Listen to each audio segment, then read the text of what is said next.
합독하시겠습니다. 역대하 7장 14절 말씀 다 같이 읽습니다. 내 이름으로 일컫는 내 백성이 그 악한 길에서 떠나 스스로 겸비하고 기도하여 내 얼굴을 구하면 내가 하늘에서 듣고 그 죄를 사하고 그 땅을 고칠지라. 아멘. 겸손에서 큰 믿음이 나옵니다 라는 제목으로 하나님 말씀을 이 시간에 여러분들에게 전하도록 하겠습니다. 여러분, 우리가 하나님 앞에 아무리 영적인 사람이라 할지라도, 또한 능력의 권세를 가진 사람이라 할지라도 겸손하지 않으면 하나님이 사용하는 사람이 될 수가 없습니다. 그리고 또한 성경에 나오는 바리새인들처럼 더 이상 하나님으로부터, 주님으로부터 어떠한 배움에 대하여, 가르침에 대하여 그 배우는 것이 불가능해지는 맹인이 되어버리고 맙니다. 그래서 뭐니 해도 우리가 하나님 앞에 신앙생활할 때, 영적인 사람으로 살아갈 때 가장 중요한 것이 첫째도 겸손이고 둘째도 겸손이라는 그 사실에 대해서 오늘 말씀을 통해서 여러분들과 그 중요성을 한번 생각해 보는 시간을 가지려고 합니다. 일단 먼저 요한복음 9장 39절로부터 41절 말씀을 읽어 주시겠습니다. 예수께서 가라사대 내가 심판하러 이 세상에 왔으니 보지 못하는 자들은 보게 하고 보는 자들은 소경되게 하려 함이라 하시니, 바리새인 중에 예수와 함께 있던 자들이 이 말씀을 듣고 가로되 우리도 소경인가? 예수께서 가라사대 너희가 소경되었다면 죄가 없으려니와 본다고 하니 너희 죄가 그저 있느니라. 제가 한번 쉽게 이 부분에 대해서 설명을 드려볼게요. 자, 예수님 당시에 예수님의 진리와 복음이 율법을 잘 알고 있었던 학자들이 있었습니다. 그런데 이 예수님 당시에 예수님의 진리와 복음이 율법을 잘 알고 있었던 학자들의 것이냐,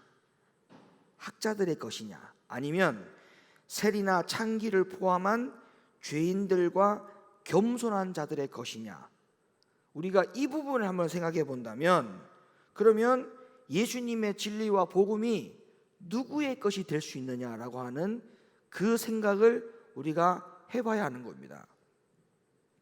왜냐하면 고린도전서 8장 1절에 지식은 교만하게 한다는 말씀이 있거든요. 그러니까 겸손한 자가 예수님의 진리와 복음이 자기의 것이 될 수가 있지, 주님 앞에 교만한 자는 예수님의 진리와 복음이 그 사람의 것이 될 수 없다는 결론이에요. 그러니까 오히려 예수님 당시에 세리나 창기와 같은 자들이 예수님의 진리와 복음이 자신들의 것이 될 수 있었던 그 이유가 바로 뭐냐 하면 겸손했기 때문에 그래요. 겸손했기 때문에. 여러분, 의사의 처방을 잘 듣는 환자는 삽니다. 살아요. 자동차가 고장이 났으면 자동차 수리하는 전문가에게 맡겨서 그 사람이 진단해주는 처방에 따라서 고쳐야만이 그 차가 고장에서 해결이 될 수가 있어요. 학생이 선생님의 지도의 처방을 받아야 그 학생이 인격적으로나 학습적인 능력을 갖출 수 있는 학생이 될 수가 있어요. 우리가 영적인 사람이라고요? 건강한 영적인 사람이 돼야 되겠죠? 교만한 영적인 사람이 되면 되겠습니까? 하나님 앞에 쓰임을 못 받는데요? 그러면 한 번 쓰임 받고 버릴 것입니까? 그렇지 않지 않습니까? 우리가 하나님 앞에 영원히 쓰임 받아야 될 존재들 아닙니까? 그런 영적인 사람들 아닙니까? 그렇다면 내 영적인 진단을 누구에게 받아야 되느냐? 하나님께로부터 받아야 되고, 교회에서 누구로부터 받아야 되느냐? 목사님께로부터 받아야죠. 하나님의 처방, 목사님의 처방을 받아야만 영적인 성도들의 영혼이 사는 겁니다. 아멘이십니까? 그러면 그 처방을 받는 사람의 자세, 이 세상의 이치도 마찬가지예요.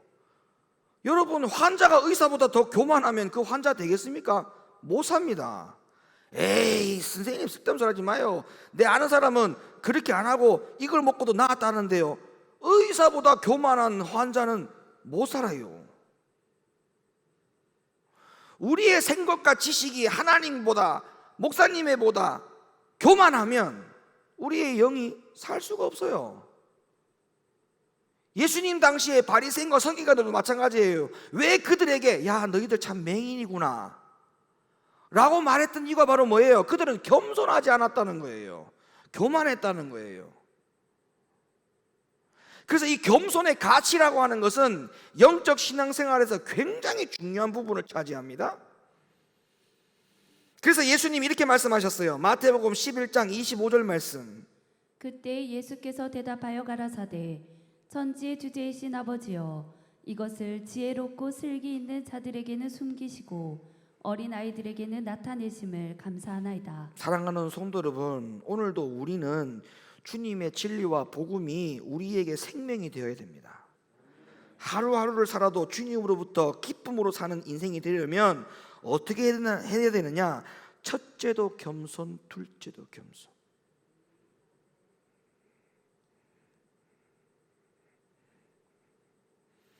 자, 그러면 겸손이 뭔지를 알아야죠. 겸손이 뭔지를 알아야죠. 겸손이 뭔지를 말씀드릴 테니까 지금부터 잘 들으세요. 저는 겸손을 위해서는 지혜를 먼저 구하는 것이다, 이렇게 생각하는 분들이 계실 겁니다. 그래서 우리는 때로는 하나님 앞에 지혜를 구하는 분들이 많습니다. 또 성경에서는 지혜를 구하는 것이 겸손이라고 가르쳐 주는 듯한 하나님의 말씀의 구절이 있고, 그 구절을 오해해서 그렇게 생각하는 분들도 계실 거라 생각합니다. 야고보서 1장 5절 말씀 읽어주시죠.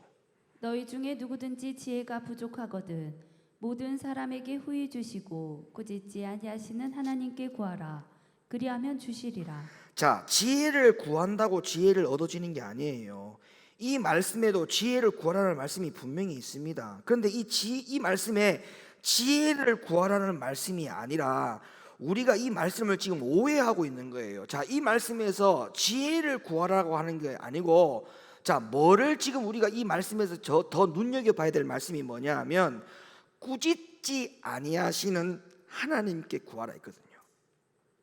꾸짖지 아니하시는 하나님께 구하라고 했다는 것을 기억을 해야 됩니다. 그럼 여러분, 지혜가 부족하거든 꾸짖지 아니하시는 하나님께 구해야 될 게 뭐라고 생각합니까? 다시, 그럼 지혜를 구하라고 했다면 그럼 그 지혜를 구할 때 꾸짖지 아니하시는 하나님께 구해야 될 지혜가 뭘까요? 분명히 기억하셔야 돼요. 꾸짖지 아니하시는 하나님께 그 지혜를 구하라고 했어요. 그러면 우리가 일반적인 지혜, 사람이 명철함의 지혜를 말하는 게 아니에요. 꾸짖지 아니하시는 하나님께 구해야 되는 지혜가 뭘까요? 폭을 넓게 생각하셔야 돼요. 이 말씀은. 자, 잠언서 14장 6절 말씀. 거만한 자는 지혜를 구하여도 얻지 못하거니와 명철한 자는 지식 얻기가 쉬우니라. 잠언 11장 2절. 교만이 오면 욕도 오거니와 겸손한 자에게는 지혜가 있느니라. 그러니까 꾸짖지 아니하시는 하나님께 구해야 될 지혜, 만약 그게 지혜를 구하는 것이라면 꾸짖지 아니하시는 하나님께 구해야 될 지혜의 내용이 뭐냐 하면 바로 그게 겸손이에요. 여러분, 지혜만 구해서 지식으로 넘쳐나서 교만하면 그건 하나님께 꾸짖음 받을 일이죠. 그런 지혜는 소용이 없는 지혜를 구한 것입니다. 그럼 하나님 앞에 구해야 될 지혜가 있다면 그 지혜는 겸손한 지혜를 구해야 되는 거예요. 제가 더 추가적인 말씀을 드릴 테니까 잘 들어놓으시면 여러분이 정리가 됩니다. 자, 예를 들면 하나님, 내가 교회에서 헌금은 많이 드리지 못하더라도 하나님, 없는 형편에 내가 주님의 교회, 몸된 교회를 위해서 몸으로 열심히 헌신, 충성, 봉사했습니다. 그런 분들도 계실 수 있죠. 그죠? 헌금은 많이 못 드리더라도 내가 있는 건강을 가지고 주님의 몸된 교회를 위해서 이곳저곳을 위해서 열심히 봉사하고 섬기는 그 힘을 다하여 섬기는 그 일로 하나님의 일을 할 수 있는 분들도 계십니다. 있습니다. 또 반대로 시간이 없어서 교회 와서 남들처럼 청소도 못하고 여러 가지 몸이 약해가지고 남들처럼 열심히 땀 흘려서 몸으로 헌신하지는 못하지만 그 대신에 하나님, 나는 이렇게 남들보다 더 많이 하나님 앞에 벌어서 이 버는 것 가지고 소득을 가지고 주님 앞에 열심히 헌금으로 또 섬기겠습니다. 그래서 헌금으로 또 섬기는 분들도 계세요. 그래서 교회라고 하는 곳은 헌금으로 열심히 돈을 벌어서 섬기는 분도 계셔야 되고, 또 그러면 헌금만 다 하면 봉사는 누가 합니까? 봉사 못하는 사람 없으면 안 되잖아. 그래서 또 교회는 봉사로 열심히 몸으로 헌신하는 사람들도 있어야 균형을 맞추는 거예요. 근데 여기서 착각을 불러일으키는 경우가 뭐냐면, 내가 헌금을 많이 한다라고 할 때 진짜 그 헌금을 많이 하는 겸손이 있어야 돼요. 헌금을 많이 하는 겸손, 거기에 대한 지혜, 이런 분들이 계세요. 11조를 많이 하시는 분도 있죠. 11조 많이 하는 분들, 사업이 잘 돼갖고 11조 많이 하는 분들 계시죠. 여러분, 11조는 헌금이 아닙니다. 2017년 제가 3월 달에 10의 1조와 헌물에 대한 설교를 제가 5번 나누어서 구체적으로 제가 성경을 펼쳐놓고 하나님의 말씀을 전했던 적이 있죠. 여러분, 11조는 헌금이 아니에요. 11조는 하나님 앞에 마땅히 내야 될 세금이에요. 세금. 왜냐? 그거는 하나님의 것을 내가 드리는 거예요. 그거는 헌금이 아니에요. 세금이라고요. 그러면 11조 외에 드리는 헌금 있죠. 주일, 감사, 평일, 그 다음에 절기, 이거는 예물 돼요. 헌금이 돼요. 그러면 본인이 1년 동안에 헌금하는 내역서 여러분 다 받으셨죠? 그 헌금 내역서의 총 금액이 얼마인지는 여러분 다 자신이 잘 알죠? 거기에서 11조를 빼세요. 빼고 나머지 금액을 가지고 내가 1년에 헌금을 얼마 했느냐라고 가지고 생각을 가지고 하나님 앞에 헌금 드린 거 자랑하셔야 돼. 자, 11조 얘기 나왔으니까 내가 잠깐만 한번 언급해 봅시다. 사무엘상 8장 10절, 사무엘상 8장 10절부터 17절 말씀. 11조가 세금이라는 말씀을 제가 찾아드릴게요. 자, 읽어주세요. 사무엘상 8장 10절부터 17절. 사무엘이 왕을 구하는 백성에게 여호와의 모든 말씀을 일러 가로되, 너희를 다스릴 왕의 제도가 이러하니라. 그가 너희 아들들을 취하여 그 병거와 말을 어겁게 하리니 그들이 그 병거 앞에서 달릴 것이며, 그가 또 너희 아들들로 천부장과 50부장을 삼을 것이며, 자기 밭을 갈게 하고 자기 추수를 하게 할 것이며, 자기 병기와 병거의 제구를 만들게 할 것이며, 그가 또 너희 딸들을 취하여 향료 만드는 자와 요리하는 자와 떡 굽는 자를 삼을 것이며, 그가 또 너희 밭과 포도원과 감람원의 제일 좋은 것을 취하여 자기 신하들에게 줄 것이며, 그가 또 너희 곡식과 포도원 소산의 11조를 취하여 자기 관리와 신하에게 줄 것이며, 그가 또 너희 노비와 가장 아름다운 소년과 나귀들을 취하여 자기 일을 시킬 것이며, 너희 양떼의 10분 1을 취하리니 너희가 그 종이 될 것이라. 자, 이 10의 1조는 이 당시에 왕이 거두어들이는 세금이었습니다. 그러면 이 당시에 왕이 백성에게 11조를 요구할 수 있는 권리를 가졌다 이 말이에요. 자, 그렇다면 생각해 보세요. 만왕의 왕은 우리에게 세금 거둬들일 권리가 없습니까? 왕은 우리에게 세금 거둬들일 권리가 없냐고요? 세금 거둬들일 권리가 당연히 있죠. 그래서 예수님이 이렇게 말씀하신 거예요. 마태복음 22장 15절로부터 22절. 이에 바리새인들이 가서 어떻게 하여 예수로 말의 올무에 걸리게 할까 상론하고 자기 제자들을 헤롯 당원들과 함께 예수께 보내어 말하되, 선생님이여, 우리가 아노니 당신은 참되시고 참으로서 하나님의 도를 가르치시며 아무라도 꺼리끼는 일이 없으시니 이는 사람을 외모로 보지 아니하심이니이다. 그러면 당신의 생각에는 어떠한지 우리에게 이르소서. 가이사에게 세를 바치는 것이 가하나이까 불가하나이까 한데 예수께서 저희의 악함을 아시고 가라사대 외식하는 자들아 어찌하여 나를 시험하느냐. 쇳돈을 내게 보이라 하시니 데나리온 하나를 가져왔거늘 예수께서 말씀하시되 이 형상과 이 글이 네 것이냐. 가로되 가이사의 것이니이다. 이에 가라사대 그런즉 가이사의 것은 가이사에게 하나님의 것은 하나님께 바치라 하시니 저희가 이 말씀을 듣고 기이 여겨 예수를 떠나가니라. 자, 이 말씀에서 예수님이 가이사의 것은 가이사에게 내고 하나님의 것은 하나님께 세금 내라는 거 아닙니까? 그럼 여기서 하나님의 것이 뭡니까? 레위기 27장 30절 땅의 10분 1, 곧 땅의 곡식이나 나무의 과실이나 그 10분 1은 여호와의 것이니 여호와께 성물이라. 사람이 그 10분 1을 속하려면 그것에 그 5분 1을 더할 것이요 소나 양의 10분 1은 막대기 아래로 통과하는 것의 열째마다 여호와의 거룩한 것이 되리니. 말라기 3장 8절 여러분이 다 잘 아는 말씀 아닙니까? 보세요. 사람이 어찌 하나님의 것을 도적질하겠느냐. 그러나 너희는 나의 것을 도적질하고도 말하되. 자, 여기서 하나님의 것이라 했죠. 하나님의 것. 그 다음에 그러나 너희는 나의 것. 이것도 하나님의 것이죠. 11조를 하나님의 것이라고 말하지 않습니까? 가이사는 가이사에게, 하나님의 것은 하나님에게 내라. 그럼 이거 세금이잖아요. 세금. 11조는 세금이에요. 헌금이 아니고. 그런데 11조 많이 내는 분들이 교회 안에서 어떤 오해를 하느냐 하면 나는 하나님 앞에 헌금 많이 내니까 내가 이렇게 해도 내가 다른 일로 하나님 앞에 봉사하지 않아도 괜찮을 거야. 그 말을 하시기 전에 정말 헌금을 많이 하신지를 스스로 진단을 하셔야 돼요. 아니면 오늘 말씀의 주제가 겸손이잖아요. 내가 하나님 앞에 11조를 떼고 나머지 헌금하는 부분에 대해서 얼만큼인지를 여러분 스스로가 잘 알 거 아닙니까? 그러면 그 부분에 대해서 하나님, 내가 더 하나님 앞에 드리지 못하고 내가 더 섬겨드려야 되는데 그걸 하지 못했음에 대한 미안한 마음, 하나님 앞에 죄송한 마음, 감사하는 마음, 그런 마음들을 다 종합적으로 교차시켜서 적어도 주님 앞에 겸손한 마음은 가지고 있어야 될 거 아니에요. 예? 적어도 겸손한 마음. 여러분 11조를 떼고 만약에 나머지 금액이 52만 원밖에 안 된다.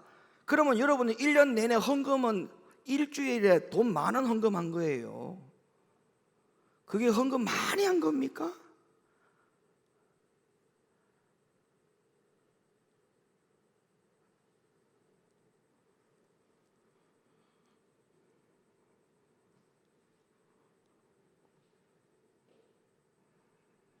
우리가 겸손한 마음이 없기 때문에 생각을 다르게 하거나 엉뚱하게 하는 경우가 굉장히 많습니다. 네? 지식은 교만하게 하며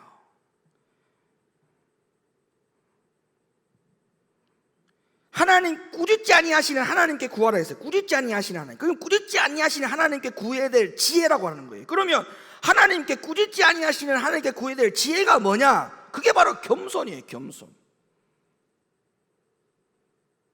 내가 어떤 일을 놓고 결정을 해야 될 일이 생길 때 하나님 앞에 겸손한 마음을 가지고 출발을 하셔야 돼. 겸손한 마음으로. 항상 겸손한 마음으로.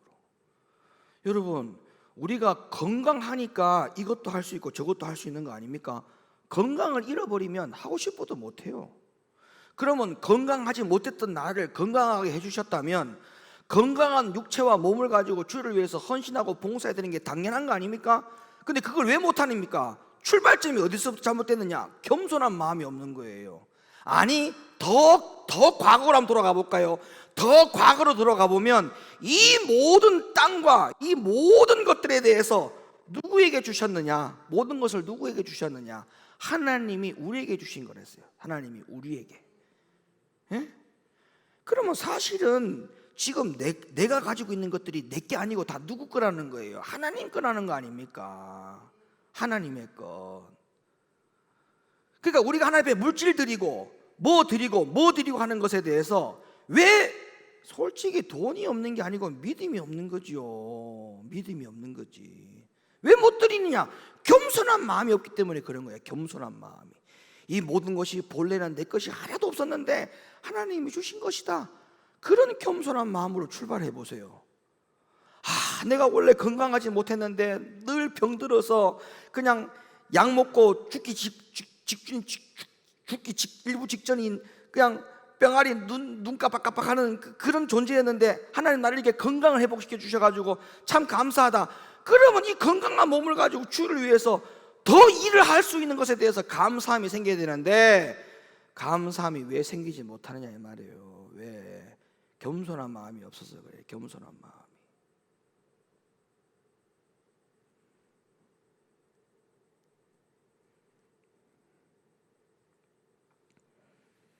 겸손이 뭐예요? 겸손이 지혜를 얻게 되는 문이라고 성경은 말합니다. 그럼 겸손을 구하는 게 뭐예요? 겸손을 구하라고 하니까 주님 나에게 겸손한 마음을 주세요. 그게 겸손을 구하는 거예요? 아니에요. 겸손하기로 작정하셔야 돼요. 겸손을 구한다는 것은 내가 오늘 이 시간부터 겸손하기로 작정하는 거예요.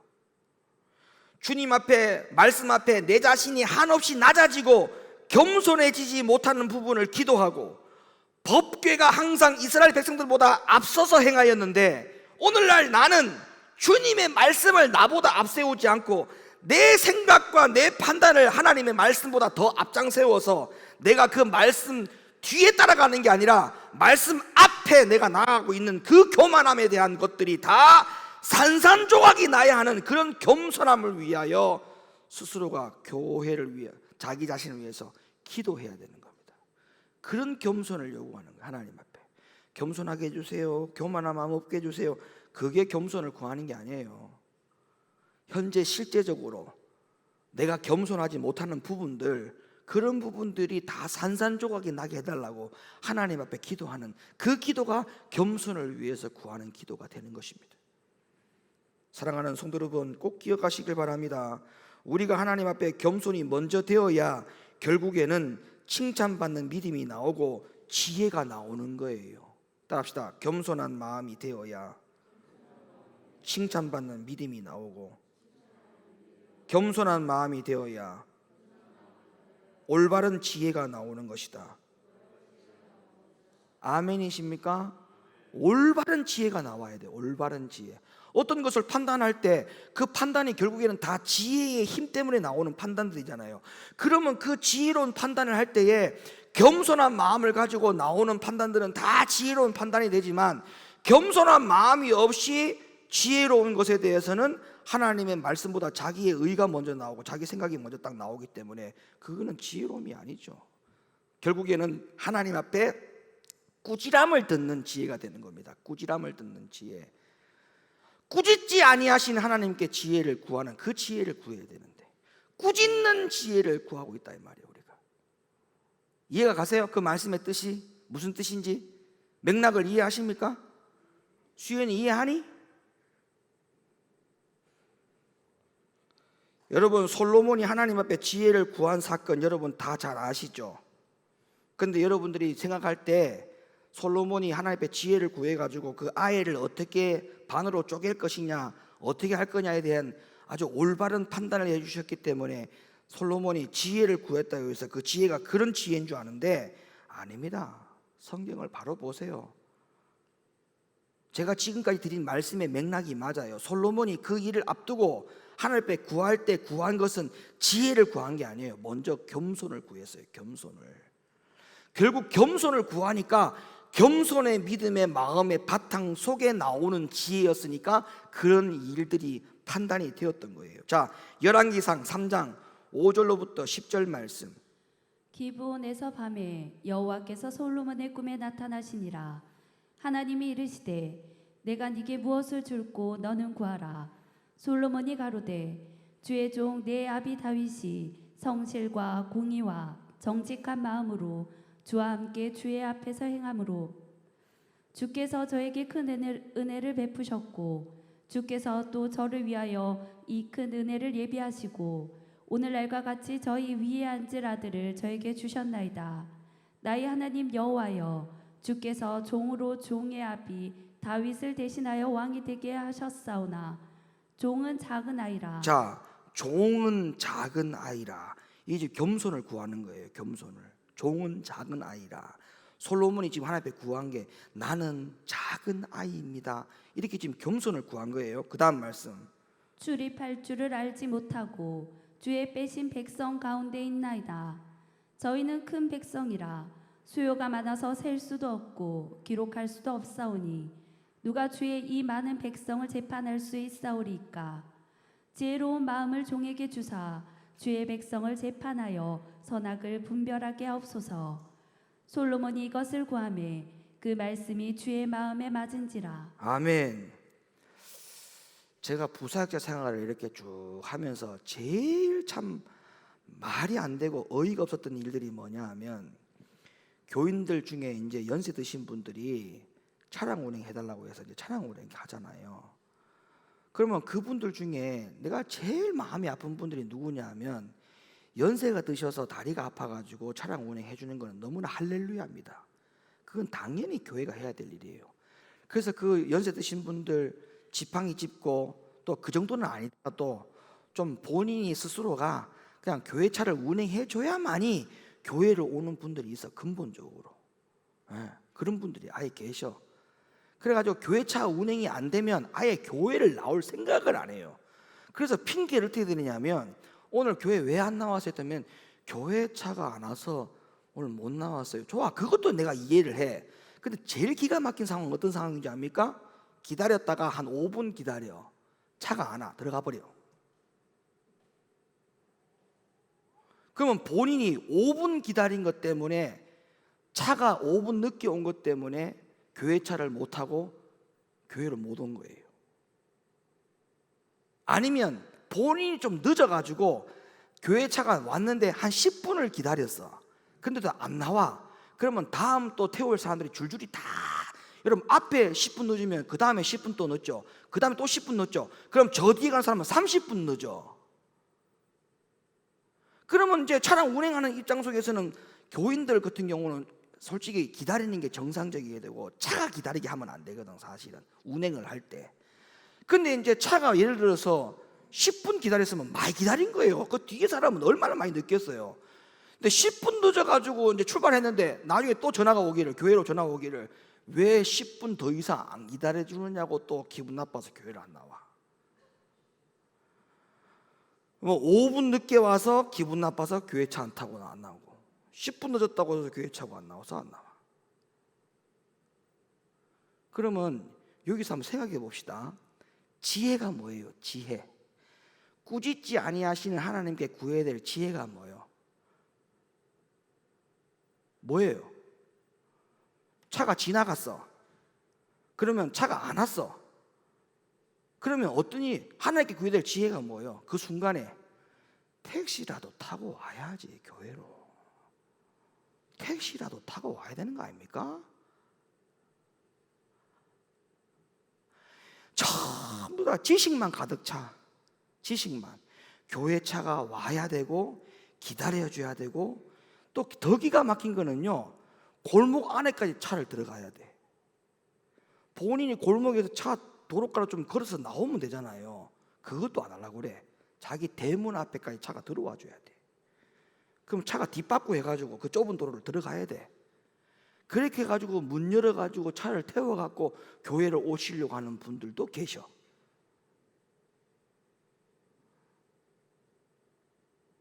지혜가 뭐예요? 지혜가. 여러분, 매사에 우리가 하나님께, 꾸짖지 아니하시는 하나님께 받을 지혜를 구해야 됩니다. 지식을 구하지 말고.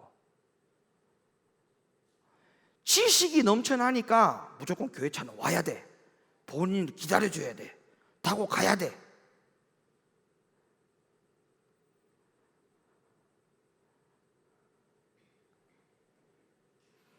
이것 말고도 교회 안에 신앙생활 할 때는요, 꾸짖지 아니하시는 하나님께 받을 지혜로움에 대한 필요성들이 굉장히 많습니다. 굉장히 많아요. 여러분, 본인이 음식을 예를 들어서 싱겁게 먹는다 칩시다. 그러면 교회 와가지고 음식이 좀 짤 수도 있어. 에? 그럼 짜면 물에서 좀 씻어서 먹든지, 에? 물에서 좀 헹가 먹든지, 아니면 밥을 좀 많이 먹든지 입으로. 그래가지고 잘 맞춰서 먹으면 되잖아. 싱거우면 싱거운 대로 교회 음식이 오늘 왜 이렇게 싱겁니? 밥이 왜 이렇게 되면 또 밥이 되다고 난리고, 밥이 죽이면 죽이라고 난리고, 그런 모습들은 여러분, 그거는 지식적인 부분이지 지혜로운 부분이 아니에요. 지혜로운 부분이 아니야. 또 본인이 예를 들어서 본인이 전혀 좋아하지 않는 음식이 나왔어. 그러면 그 밥을 통째로 먹기 싫어가지고 사발면을 사가지고 와가지고 교회 식당 안에서 먹는 그런 지식적인 인간들. 주방에서 힘들게 땀 흘려 봉사해서 교회 음식을 만들어 놨는데 먹으려면 어디 저기 안 보이는데 처박혀서 먹든지.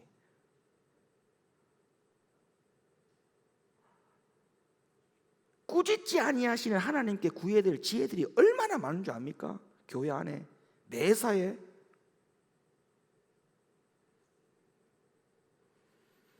여러분, 겸손은 더 겸손할수록 더 큰 믿음이 나와요. 이거 희한합니다.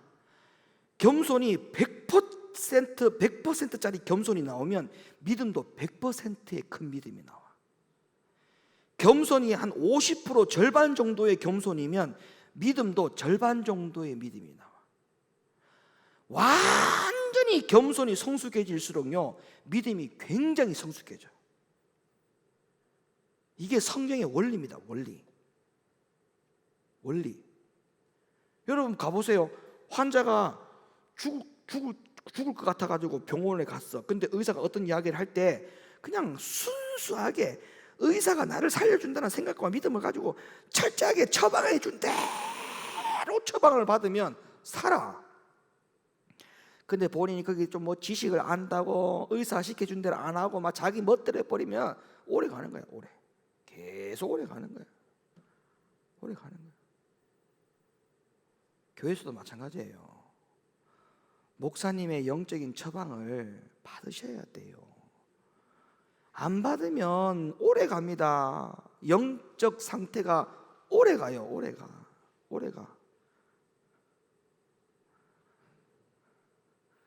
겸손한 마음을 가지고 영적 지도를 잘 받을 수 있기를 예수님의 이름으로 축원합니다. 그런데 자신을 아이라고 표현하며 겸손을 고백하는 이런 표현이 하나님이 예레미야 선지자를 불렀을 때도 예레미야에게도 이런 겸손이 있었어요. 자, 예레미야 1장 5절로부터 6절 말씀 한번 열어주세요. 내가 너를 복중에 짓기 전에 너를 알았고 네. 네가 태에서 나오기 전에 너를 구별하였고 너를 열방의 선지자로 세워놓으라 하시기로 내가 가로되 슬프도소이다. 주 여호와여 보소서. 나는 아이라 말할 줄을 알지 못하나이다. 그래요. 이런 겸손함이 있어야 돼. 이런 겸손함이. 예? 여러분, 목사님이 여러분들에게 지적하고 뭘 가르칠 게 뭐가 있습니까? 영적인 거 외에는. 여러분의 육신적인 것은 목사가 어떻게 해줄 수가 없어. 아니, 해볼 생각도 없어. 왜냐? 저보다 여러분이 더 전문가인데.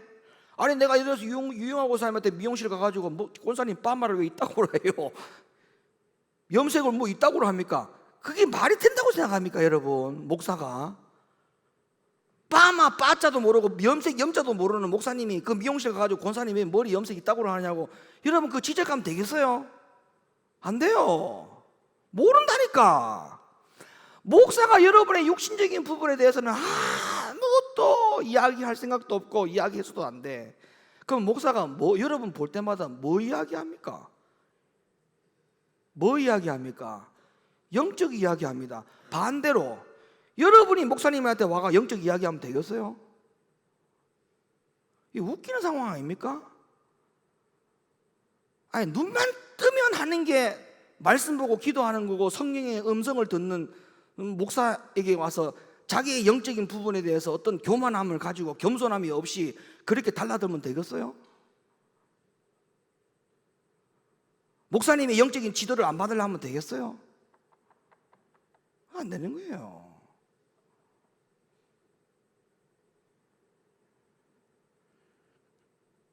예레미야 선지자도 보세요. 철저하게 겸손하지 않습니까? 다윗은 어땠던가요? 다윗은 시편 132편 1절 여호와여 다윗을 위하여 그의 모든 근심한 것을 기억하소서. 여기서 근심이라는 단어의 원래의 히브리어 원어의 의미는 겸손이라는 단어를 쓰고 있어요. 겸손. 여호와여 다윗을 위하여 그의 모든 겸손한 것을 기억하소서. 여러분, 하나님은 겸손한 자에게만 집중하신다는 사실을 아셔야 됩니다. 답시다. 하나님은 겸손한 자에게 집중하신다. 하나님은 겸손한 자에게 집중하십니다. 예? 겸손한 자에게. 여러분, 교회에서는 영적인 문제를 가지고는 어떤 이야기도 하지 마세요. 예. 목사님이 더 정확하게 진단을 하고 있으니까 영적인 이야기에 대해서는 할 필요가 없어요. 목사님에 대한 지도나 잘 받으시면 돼. 그게 100%입니다. 100%.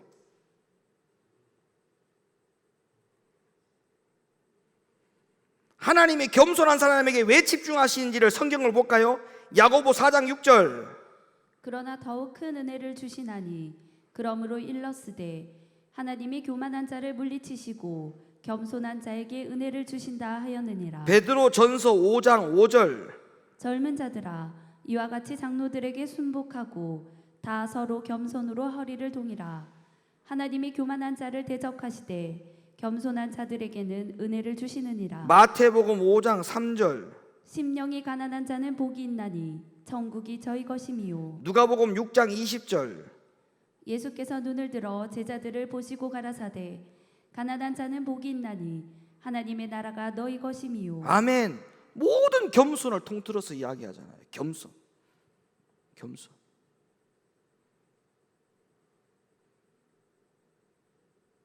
겸손, 겸손. 첫째도 겸손, 둘째도 겸손. 할 수 없는 게 뭐가 있으면 못하는 게 어디 있어요? 에? 더 겸손한 마음으로 낮춰 보세요. 겸손한 마음으로 더 낮아져 보세요. 주를 위해서 못할 게 뭐 있어요?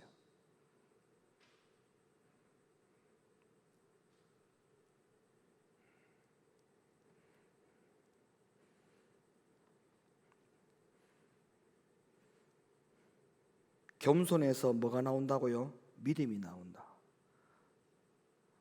겸손하지 않으면 그 믿음이 자칫 어떤 믿음이 되느냐? 교만한 믿음이 되고 하나님 앞에 쓰임 받을 수 없는 믿음이 됩니다. 에?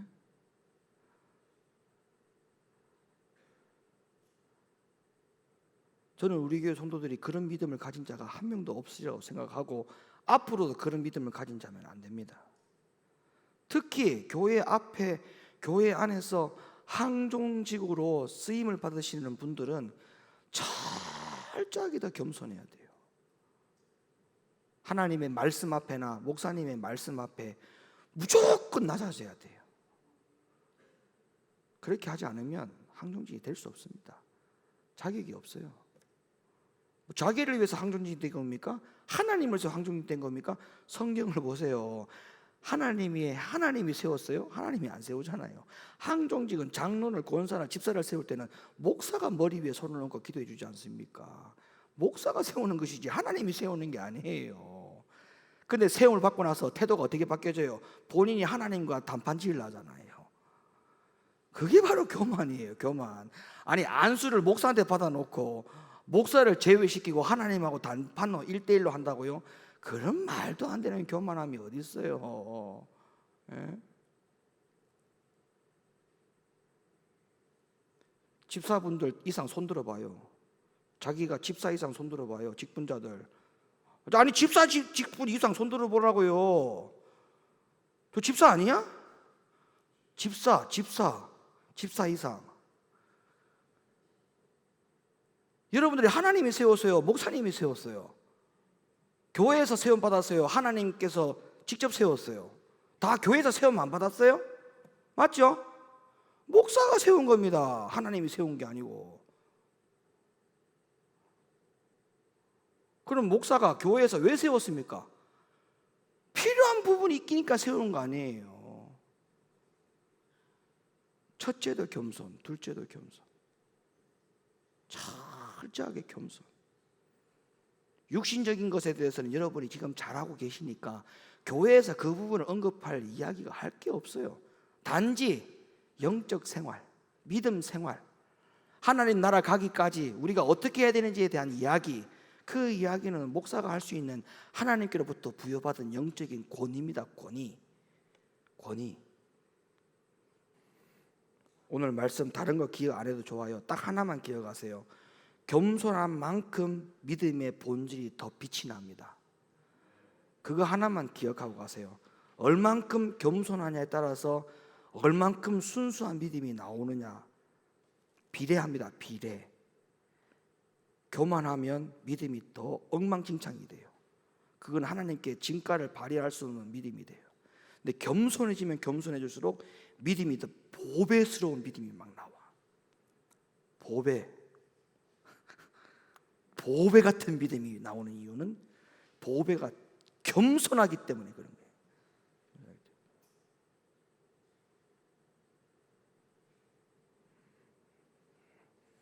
그래서 우리 높은뜻 교회 모든 성도님들은 하나님 앞에나 교회 안에서 너무나도 겸손하신 분들 되기를 예수님의 이름으로 축원합니다. 왜 그렇게 열심히 합니까? 목사님, 내가 원래 역한 자였잖아요. 하나님 건강을 주셨는데 어떻게 내가 이 건강 회복됐는데 내가 가만히 있을 수 있습니까? 어떻게 그렇게 섬겨요? 나는 원래 이 땅에 태어날 때 아무것도 없이 태어났는데 하나님이 다 이렇게 주시지 않으셨습니까? 또 하나님 앞에 갈 때도 다 놓고 가야 되는데 내가 뭘 하나님 앞에 아까울 게 뭐가 있겠습니까? 그런 겸손한 마음들이 우리 마음속에 갖추고 있어야 됩니다. 갖추고. 여러분 부부 생활도 마찬가지잖아요. 다 여러분 오래 사셔서 아시잖아. 여러분 남편과 아내를 서로 바꿔서 살라고 하면 절대 안 됩니다. 아내가 남편을 저 인간 내가 반드시 바꿔서 내가 인간으로 만들어서 내가 살겠다. 여러분 그건 절대 안 됩니다. 왜? 하나님도 못합니다. 지금 아니 하나님도 못하는 거를 본인이 하겠다고요? 무슨 말도 안 되는 교만함입니까? 그냥 고쳐주는 대로 쓰세요. 하나님이 요만큼 고쳐주면 그만큼 고쳐주는 것에 감사하고 쓰고, 이만큼 고쳐주면 이만큼 고쳐주는 대로 받아들이고 쓰면 돼. 그거를 뭐 어금니 꽉 깨물고 내가 반드시 저 인간 만들어서 내가 쓰겠다고 생각합니까? 절대 그런 교만함은 갖지 마세요. 그냥 있는 모습 그대로를 받아들여야 돼. 살아보니까 그냥 받아들이면 돼. 그래, 저거밖에 안 되는구나. 또 말로 하지 말고 속으로, 그래 저 인간은 저거밖에 안 되는구나. 그래 저게 한계구나. 그래 이렇게 살아야지. 뭐 어금니 꽉 깨물고 내 저 인간 반드시 인간 만들어서 하겠다. 절대 안 됩니다. 배입사님 맞죠? 안 바꿔지죠. 사람 바꿔집니까? 안 바꿔집니까? 안 바꿔지잖아요. 본인도 안 바꿔진다잖아요.